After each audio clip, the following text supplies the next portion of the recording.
బాగున్నారా? పొట్టు పెడతానవని ఎందుకో చెప్పావా? మా పాపది శారీ ఫంక్షన్ రేపు, ఒకరోజు ముందు. ఇప్పుడే గింత టెన్షన్ పడుతుంది, ఇక బిడ్డ పెళ్లి అయితే ఇంకెంత టెన్షన్ పడుతుందో. రేపు మానక్కల బిడ్డ శారీ ఫంక్షన్ తప్పకుండా రావాలి పిల్లి. తప్పకుండా వస్తాను, ముందు వచ్చి పనులని వేయాలి మీరే. తప్పకుండా వస్తాను. ఎండలు అయితే ఘోరం కొడతాను తొందరగా అందరికి, ఆల్మోస్ట్ అందరికి ఎప్పుడు అయింది.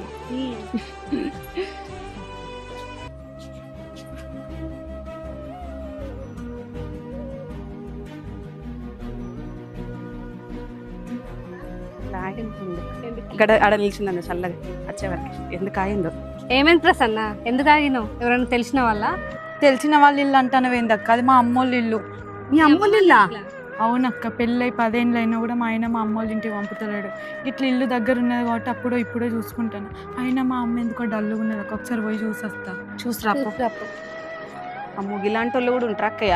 ఎందుకుండర్రా, నేను ఇంత పెద్దగా ఫంక్షన్ చేస్తున్నా, ఇప్పుడు మీ అన్నయ్య మా అమ్మ వాళ్ళకి చెప్పకంటున్నాడు. ఎంత మంది వచ్చినా నా బిడ్డ ఫంక్షన్ కి మా అమ్మ వాళ్ళు రాకపోతే నాకు ఎట్లుంటదిరా?